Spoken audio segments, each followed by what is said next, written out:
What are the things you need for selling at a craft fair? That's what I'm talking about in this video today. My essentials for when I go and sell at a craft fair.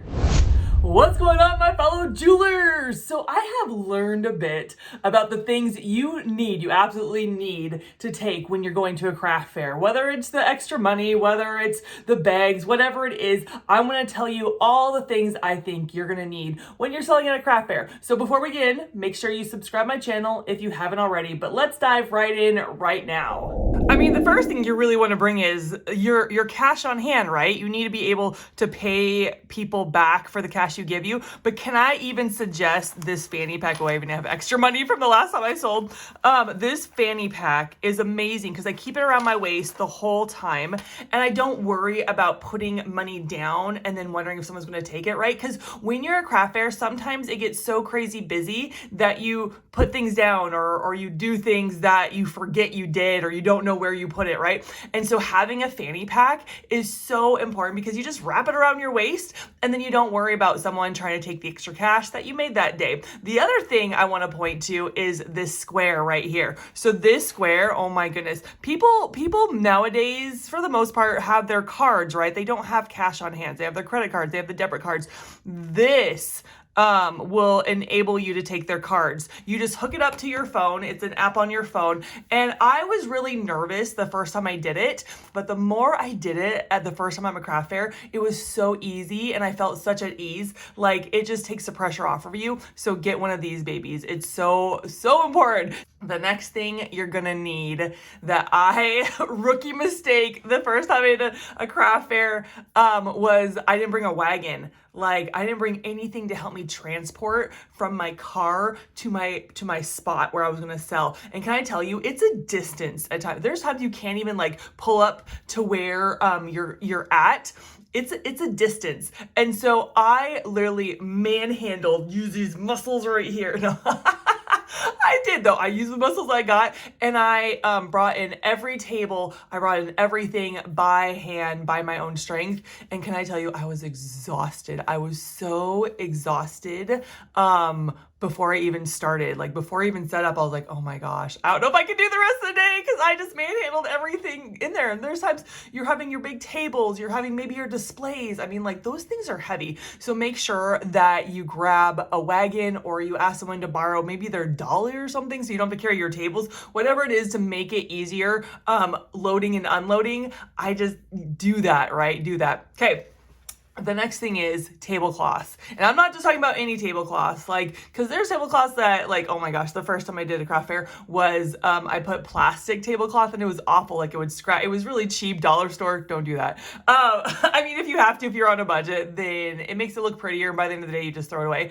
But these right here, these tablecloths are what I'm talking about. They cover the whole table and they actually go, to where the legs of the table hold it down. And so the wind's not blowing it if you're outside and they stay put and they are a good price on Amazon. Like my friend's like, Diz, you have to get these. Like, cause my friend does craft fairs as well. And she's like, these are the best tablecloths you will ever have. They are black. I don't know if you can do it in different colors. That'd be great if you can. Cause like my next thing is not only do you need a tablecloth, you need decorations. You need decorations. These are my decorations for my upcoming craft fair because it's going to be fall. It's going to be end of September and stuff. And so decorate your table, like make it kind of festive, make it inviting. Can I tell you, this is probably one of my weakest points is that I'm not good at decorations. I'm just not that person that's really good about putting colors together and putting like decorations together, but I will make the effort so that my table is more inviting. Now, the next thing I'm going to tell you is don't forget these guys, the bags. Oh my goodness.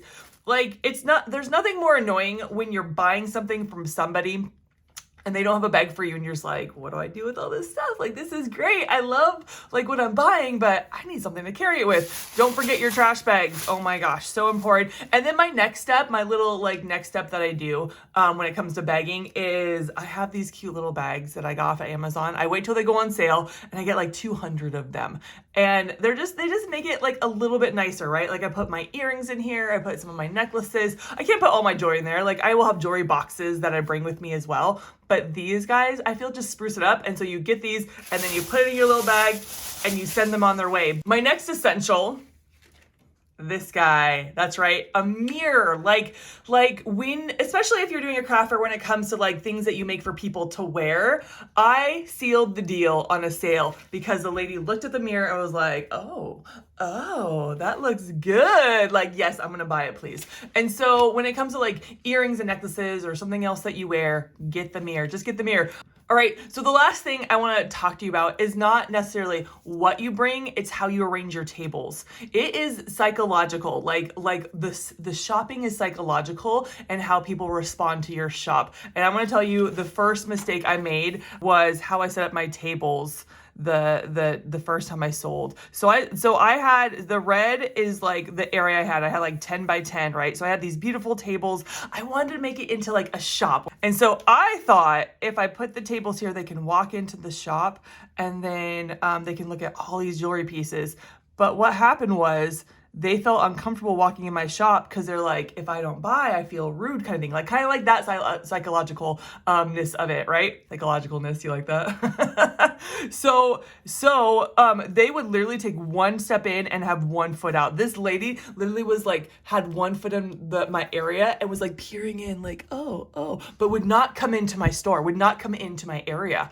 Like absolutely not. And then she walked away and I was like, this is ridiculous. Not that people were doing that, but like I'm not gonna make a sale today if I don't change something. So I had to think fast and I moved these tables and I literally put both of them right here. Like I had all this space I was so bummed about. And within 5 minutes, I made a sale. And I don't know if it's gonna be different around the country, around the world, like how people feel about coming into an area. But where I'm at, people like feel pressured to buy. And so they don't really wanna come into your area. But because it wasn't in my area and they were just kind of they were just walk by my tables, they were able to stop and not feel obligated. If they didn't buy that, they would feel bad about it.